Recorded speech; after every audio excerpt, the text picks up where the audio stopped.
When I got diagnosed with cancer, my boyfriend started distancing himself from me, until I lied and told him I just inherited life-changing money. Suddenly, he became my #1 caretaker, so I exposed him in front of my family. I faked a relapse just to see if my boyfriend would step up, but what he did instead made my mom almost call him.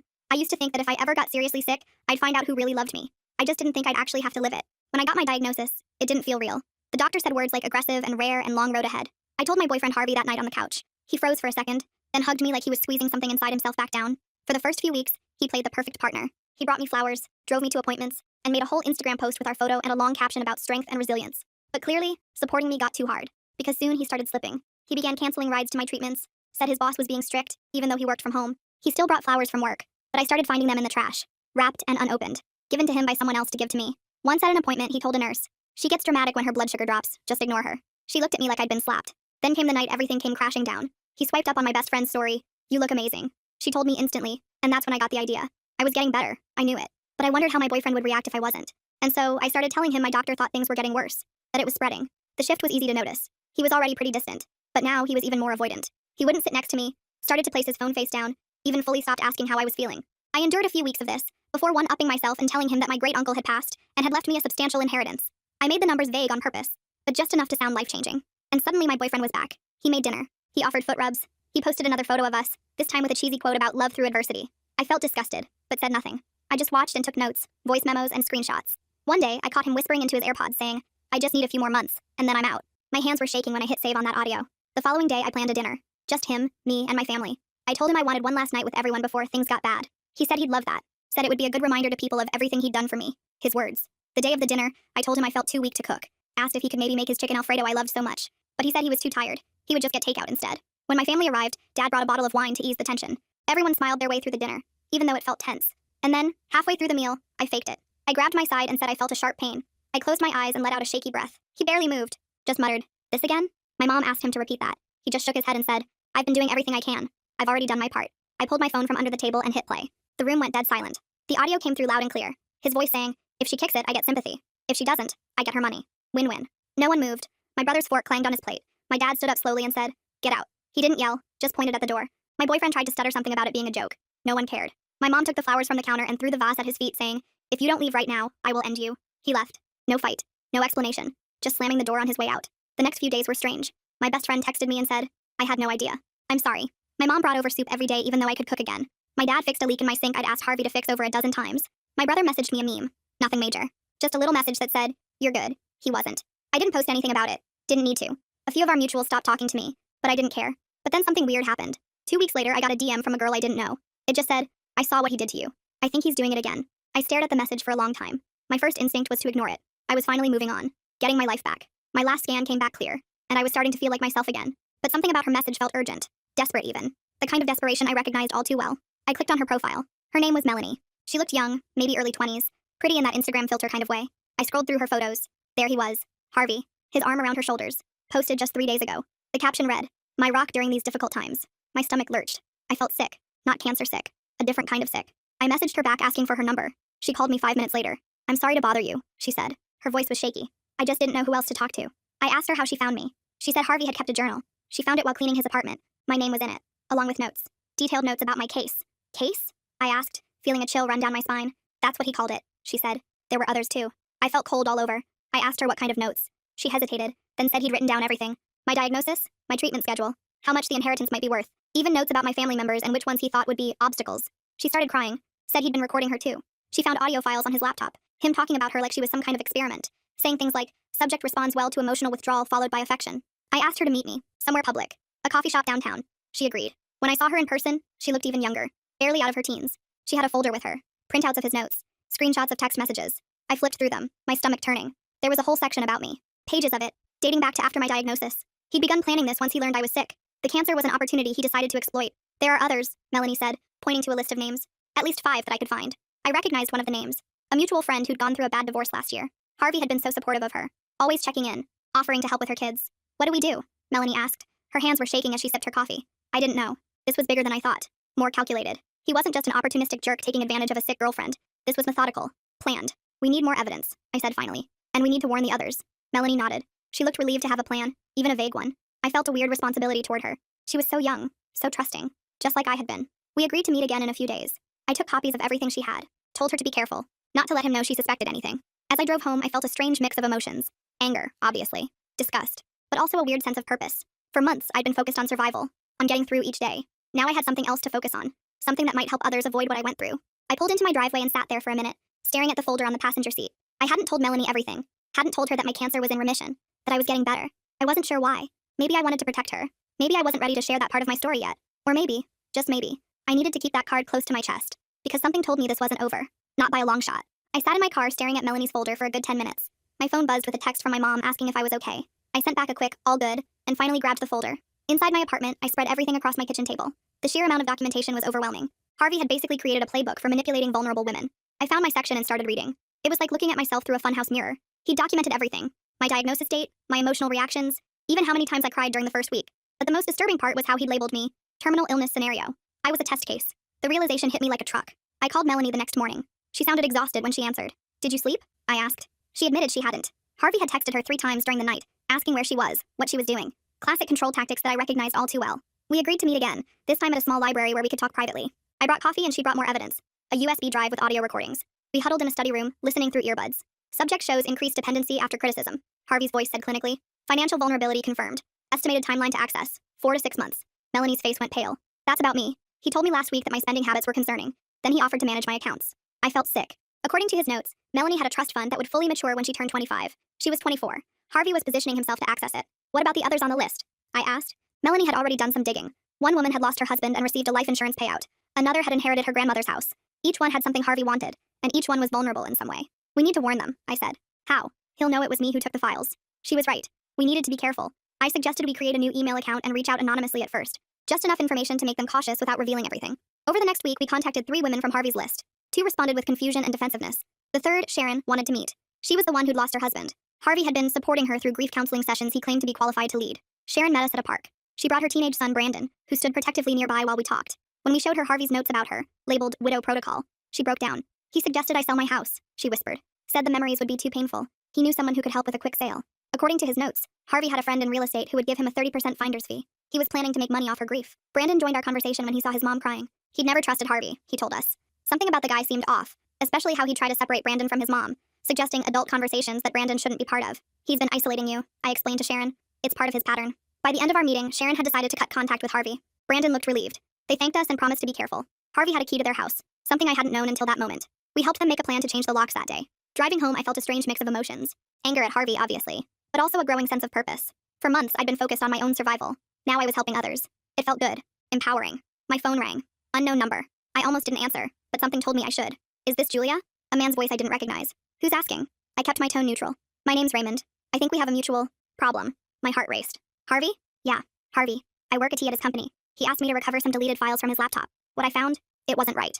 We arranged to meet at a coffee shop near his office. Raymond was younger than I expected. Maybe mid-20s, with thick glasses and nervous energy. He slid a flash drive across the table.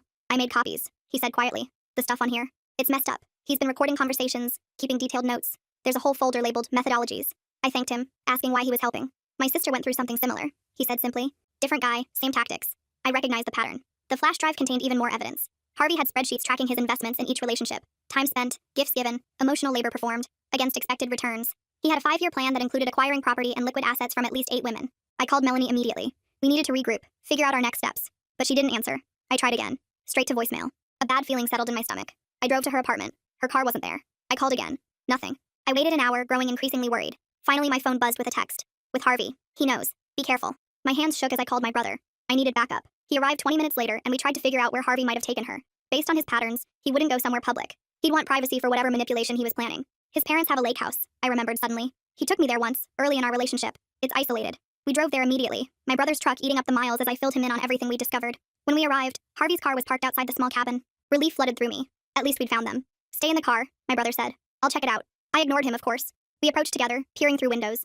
I could see Melanie sitting on a couch, Harvey pacing in front of her. She didn't appear physically harmed, but her body language screamed discomfort. My brother suggested calling the police, but I hesitated. What crime could we report? 2 adults in a cabin having a conversation? We needed more information. I texted Melanie. We're outside.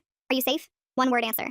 I watched through the window as she checked her phone. Harvey immediately grabbed for it, but she pulled away, saying something I couldn't hear. She typed quickly before he snatched the phone. Manipulating. Not physically threatening her then, but definitely using his psychological tactics. I'd experienced them firsthand. The gaslighting, the guilt trips, the subtle threats wrapped in concern. We needed a plan. I remembered something from Harvey's notes. He recorded everything. If we could get him talking, get him to admit what he was doing. I called his phone. Through the window, I saw him check the caller ID. He showed it to Melanie, said something, then answered. Julia, this is unexpected. I know what you're doing, Harvey. I kept my voice steady. I have your files, your notes, the recordings, everything. Silence. Then, I don't know what you're talking about. The terminal illness scenario? The widow protocol? Your 5-year plan? Ring any bells? More silence. I could see him through the window, running a hand through his hair, his tell when he was recalculating. Those were research notes, he said finally, for a psychology paper. Nothing more. Save it, Harvey. I've talked to the others. Sharon, Carolyn, they know everything. You're making a mistake. His voice hardened. You're sick, Julia. Confused. The medication affects your thinking. Everyone knows that. Classic gaslighting. I almost laughed. I'm in remission, Harvey. Have been for months. Remember when I faked a relapse? That was the real fake. The cancer's gone. I'm clear. Through the window, I saw his face change. Shock, then calculation. That's wonderful news. He recovered quickly. I always knew you were strong. A fighter. Save the performance. Let Melanie go and we can talk about what happens next. Melanie is free to leave anytime, he said smoothly. We're just having a conversation. Clearing up some misunderstandings. I watched as he gestured to the door, telling Melanie something. She stood, hesitated, then grabbed her purse and walked quickly to the door. Harvey followed a few steps behind. When she emerged, my brother immediately guided her to his truck. Harvey stood in the doorway, his expression unreadable. You should come in, Julia, he called. We have a lot to discuss. I approached cautiously, stopping several feet away. I think we're done discussing anything. You don't understand what you've found, he said quietly. Those notes, the recordings, they're part of a legitimate research study. I'm getting my PhD in behavioral psychology. Without consent forms? Without ethical approval? I don't think so. He shrugged. Details. The point is, you're overreacting, making connections that aren't there. I pulled out my phone. Should I play the recording where you said, and I quote, if she kicks it, I get sympathy. If she doesn't, I get her money. Win-win? Was that part of your research too? His face hardened. What do you want, Julia? Money? An apology? What's your endgame here? I want you to stop. I want you to leave Melanie alone. And Sharon. And all the others. He laughed, a cold sound that sent shivers down my spine. Or what? You'll tell people I was mean to my sick girlfriend? That I had some notes that you misinterpreted? Who's going to care? His company will care. Melanie had approached silently. He's been using company resources for his research. Company laptops, company time, and I've already emailed HR. Harvey's face went pale. You're bluffing. Melanie held up her phone showing the sent email. Your boss Bruce is copied, so is legal. I hadn't known about this part of her plan, but I had to admire her initiative. Harvey's demeanor changed instantly. Look, this is all a misunderstanding. I can explain everything. Just, let's talk about this reasonably. We're done talking, I said firmly. We're leaving now. If you contact any of us again, everything goes public. All of it. We left him standing in the doorway, his carefully constructed world crumbling around him. In the truck, Melanie was shaking but composed. I didn't actually email his company, she admitted. I just created a draft to show him. But I will if I need to. Smart girl. I liked her more by the minute. Over the next few days, we continued gathering evidence and connecting with the women on Harvey's list. Most were receptive once we showed them proof. A few were still too entangled in his manipulation to see clearly. We couldn't force them to listen, but we made sure they had our contact information if they ever needed it. Harvey didn't go quietly. He started damage control immediately, telling mutual friends that I'd had a mental break after my treatment, that Melanie was unstable, obsessed with him, that we were working together to extort money from him. Some people believed him. Others weren't so sure. I wasn't surprised when my apartment was broken into a week later. Nothing valuable was taken, just my laptop and some files. The police came, took a report, but didn't seem optimistic about finding the culprit. I hadn't kept anything important at home anyway. Everything was backed up on secure cloud storage that Raymond had helped set up. The real surprise came when Harvey showed up at my cancer support group. I walked in, and there he was, sitting in the circle, sharing a story about his girlfriend's brave battle. He faltered when he saw me, but recovered quickly, weaving a tale about how difficult it had been to support someone who became paranoid and accusatory due to medication side effects. I almost walked out, but something stopped me. This was my space, my community. I wasn't going to let him take that from me. When it was my turn to speak, I kept it simple. I talked about my remission, about learning who my real support system was, about moving forward. I never mentioned Harvey by name, never looked directly at him, but everyone knew. The group coordinator, Kelly, watched him with narrowed eyes throughout the meeting. Afterward, Kelly pulled me aside. He called last week asking about the group. Said he needed support dealing with his girlfriend's illness. I had no idea it was you he was talking about. He's trying to control the narrative, I explained. Get ahead of anything I might say. Kelly nodded thoughtfully. He won't be back. We have rules about safe spaces.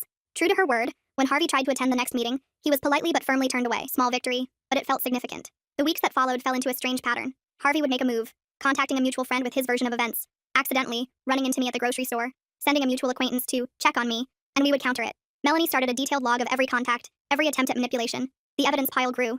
Then came the job offer. Out of nowhere, I was contacted by a small nonprofit that worked with cancer patients. They needed a program coordinator, someone who understood the patient experience firsthand. The salary was modest but sufficient. The work meaningful.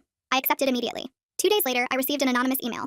Check who's on their board of directors. Sure enough, there was Harvey's uncle, George Parker. The job offer was a trap, a way to control me, monitor me, maybe even discredit me if I didn't perform well. I withdrew my acceptance, citing unforeseen circumstances. The nonprofit director, Susan, called me personally, confused by my sudden change of heart. When I explained my concerns, she was silent for a long moment. George recommended you, she confirmed finally. Said his nephew spoke highly of your organizational skills. I had no idea there was history there.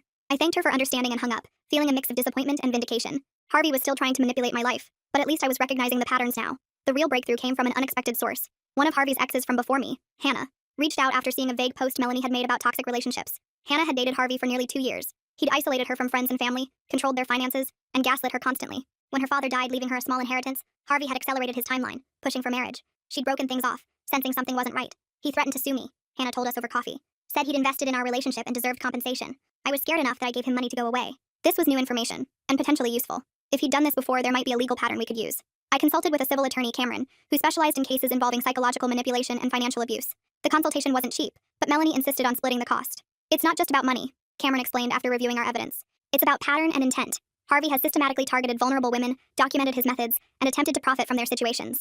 But is it illegal? I asked. Some of it, yes. The unauthorized recording of conversations without consent, for one. The potential fraud in how he's represented himself to gain access to financial information. The deliberate targeting of vulnerable individuals with documented intent to exploit. It wasn't enough for criminal charges, Cameron warned us. But it might be enough for a civil case, especially with multiple victims willing to testify. We decided to start smaller. With Raymond's help, we compiled a dossier of evidence, the recordings, the notes, the testimonies from multiple women, and sent it to Harvey's employer. Not to HR, but directly to the CEO, with copies to the board members. We included only facts, no emotional language. Just the clear pattern of a predator using company resources to target vulnerable women. The response was swift. Harvey was placed on administrative leave pending an investigation. 2 days later, he was terminated.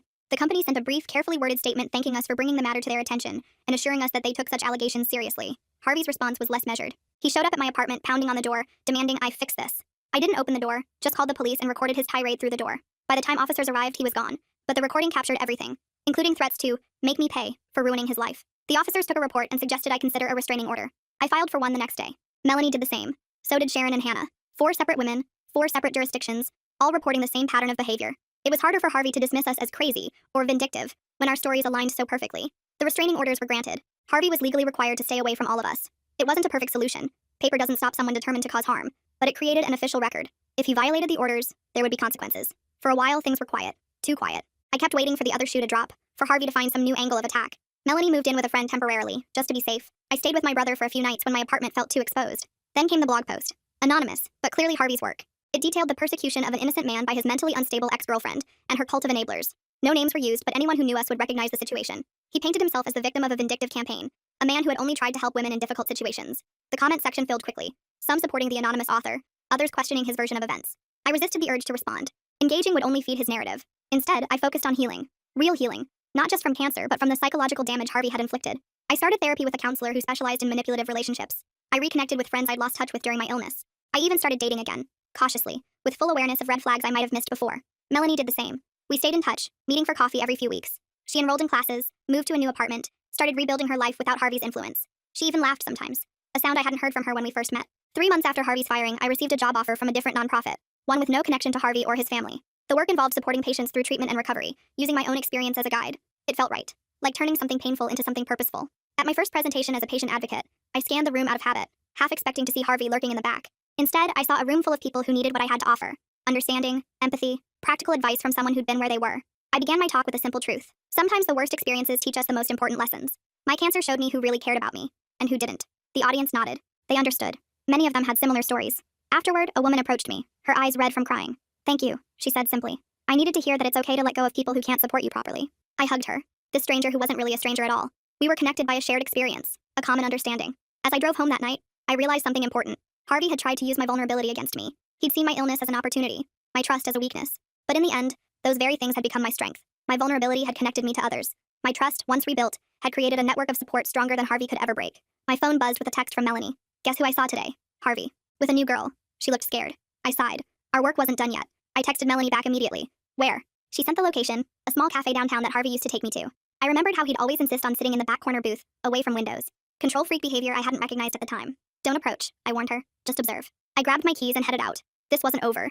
Maybe it would never be over. The restraining orders were still in effect, but they only protected us, not potential new victims. I called Sharon on the way, filling her in. She offered to meet me there. "Safety in numbers," she said. I could hear the determination in her voice. When I arrived, Melanie was sitting in her car across the street. Sharon pulled in a few minutes later.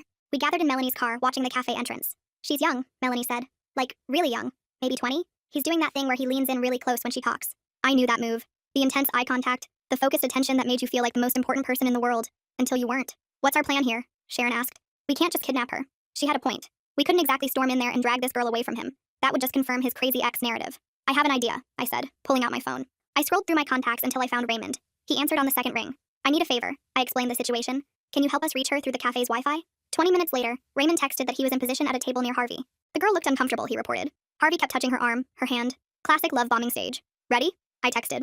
Ready, Raymond confirmed. What happened next was simple but effective. Raymond had created a program that could intercept Wi-Fi signals in a limited radius. When the girl, whose name we learned was Amber, checked her phone, she suddenly received a series of notifications. News articles about Harvey's firing, screenshots of the restraining orders, public record, a link to a private support group for women who dealt with manipulative partners. I watched through the window as Amber's expression changed. She looked at her phone, then at Harvey, then back at her phone. She excused herself. Bathroom break probably. And Harvey's face showed annoyance for just a second before smoothing back into his concerned, attentive mask. She's reading everything, Raymond texted. She's in the bathroom for a long time. When Amber returned to the table, her body language had completely changed. She sat further away from Harvey, kept checking the time, made an excuse to leave early. Harvey tried to insist on walking her to her car, but she firmly declined. We followed at a distance as Amber walked quickly to the parking lot. Harvey stood at the cafe entrance watching her go.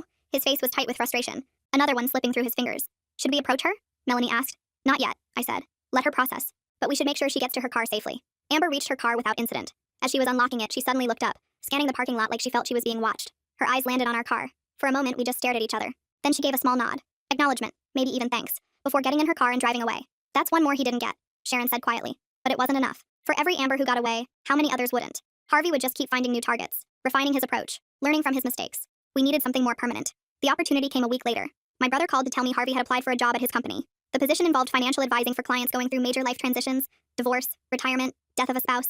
Perfect hunting ground for someone like Harvey. He's using a different last name, my brother said. But it's definitely him. His resume lists all his previous jobs, just changes some dates to hide the gaps. Has he been interviewed yet? I asked. Tomorrow morning, with Dallas, the department head.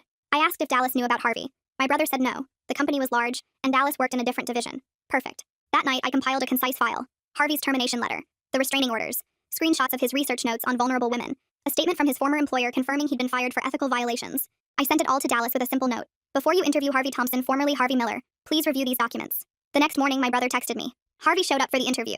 Dallas kept him waiting for 30 minutes, then had security escort him out. You should have seen his face.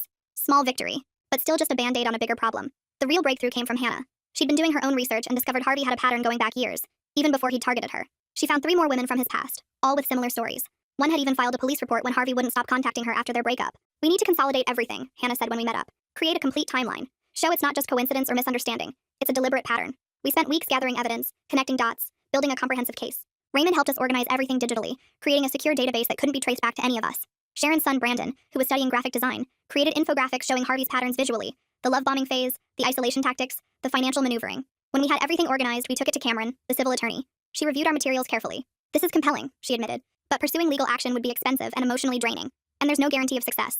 What about just making this information available? Melanie asked. Not publicly, but to people who need it? Cameron considered this. A private resource for potential victims? That could work, as long as everything is factual and documented. That's how the Harvey Alert system was born. Raymond built a secure website where women could check if the man they were dating matched Harvey's profile. We included only verifiable facts. His employment history, his known aliases, the restraining orders against him. No emotional language, no accusations we couldn't prove. We shared the resource discreetly through support groups for cancer patients, widows, and others Harvey typically targeted. Not publicly, that would risk defamation claims, but through trusted channels where it would reach those who needed it most. For a while, things were quiet. Too quiet. I kept waiting for Harvey to retaliate, to find some way to strike back at us. But weeks passed with no sign of him. Then one evening, I came home to find my apartment door slightly ajar.